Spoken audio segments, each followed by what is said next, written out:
Hello, everyone, and welcome to the Reflections and Real Talk podcast. My name is Andre. If you guys don't know me, I am a visually impaired college student who's trying to find his way in the world and make new friends in the process. So today's episode is going to be about the benefits of having positive people in your life. Now, if you're like most people are happy to just have anybody in their lives, and I was that way at one point as well. And it was better to have just any person in your life so that way it can get rid of the feeling of loneliness and isolation, which I've also felt at the same time. And usually when, a person experiences that, they're willing to put up or deal with anything, even at the expense of their own happiness. That's been me. I've been doing that for a very long time, especially growing up. Growing up, I wasn't aware that I was able to select the people in my life and that I actually had choice or agency over the people that claimed to be my friends or anything other. And because I wasn't aware of those pitfalls, I've made a lot of the same mistakes where I've made friends with people who didn't care about me. I've dated partners who didn't care about me, and I felt that I had to do everything for them just to get them to like me. It even got to the point where I even made friends with people who I even thought they were my friends, but I had pretended to be what they wanted me to be just to be accepted by them. I even did the same thing in relationships for a very long time where I said what people wanted to hear and I did what they wanted to do just to be accepted by others. And it took a lot of pain and a lot of, reflecting and going over some of the lessons I learned in order to get to where I am now. And now, at the merely age of 32, I'm finally at a point in myself where I'm okay with who I am. Meaning, I can make friends with somebody, and the minute I find out that they're not for me, or if I decide at one point, hey, this person would be a good friend, and they decide to mistreat me, or it turns out they didn't really care about me at all, I have no problem walking away. I have no problem meeting people and showing them who I am and letting them decide whether they want me in their life or letting myself decide. I'm finally at that point in myself, and that was not an easy point to get to, because when you're at that point of feeling isolated and alone, it's easy to just fall for the wrong people. And it's easy to fall for people who don't really care about you, and, it can affect a lot of areas of your life. Because another thing that happens when you fall for someone who doesn't care about you, especially in a friendship or whatever type of relationship, you are neglecting yourself. And in those type of situations, especially when you're desperate, it's very easy to forget who you are. It's very easy to, as another way of saying it, put yourself on a back burner. And when you do that, you suffer. Physically, you suffer emotionally. You're not really happy. You're good at pretending. But what happens when you're done pretending? You have nothing. And then you wind up thinking about, how much time have you wasted in your life? And that was me for quite a long time, until I met a certain group of people who knew that I desperately wanted to make friends and knew that I was doing my best, and they actually took the time to get to know me and were accepting of me where I was. I knew no matter what lesson I learned or no matter what mistake I made, they always had my back.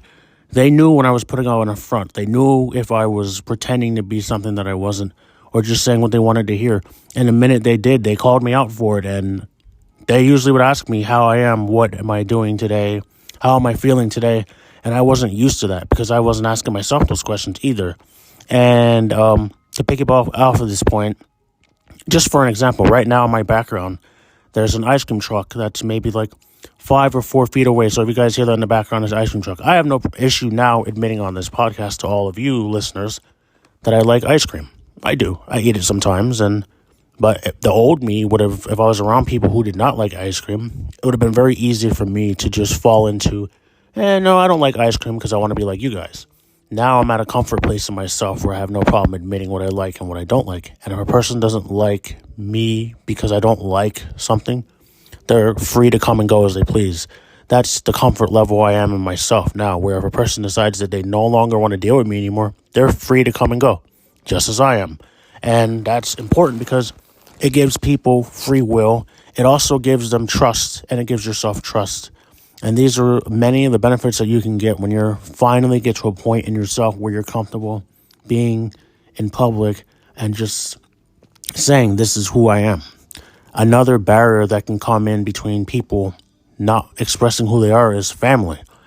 Yes, in a weird way, family can be one of the biggest influences as to whether you feel comfortable expressing yourself or not, especially if you have family issues.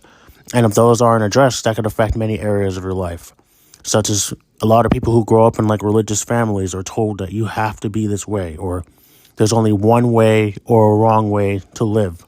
And if you live according to these rules, then you're going to go to heaven. And if you live according to these rules, you're going to go to hell.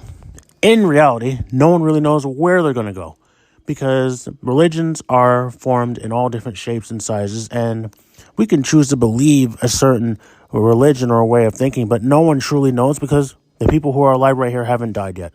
And I'm not here to offend anybody who's religious. I'm not religious, but I do believe in God. But the point is this: everybody has their own journeys, and I think it's wrong to try to dictate that for somebody else. And not only that when it comes to religion, but a lot of families are known to use religion as a way to control people. And that's been happening a lot in society and around the world. And usually it's better to just, admit when you don't know something. When you don't know something, that's another way how you're being yourself, is saying, I don't have all the answers, but I'll find an answer along the way and I'll just go from there. So this is the little tip I wanted to give to all you guys today. It's okay to not know what you want. It's okay to not know who you are, because one day you'll discover that. But the trick is to just be okay with wherever you are right now. Whether you're a ice cream truck driver, whether you're a garbage man, whether you're a maintenance person, where you are right now currently in your life, it's okay to be there.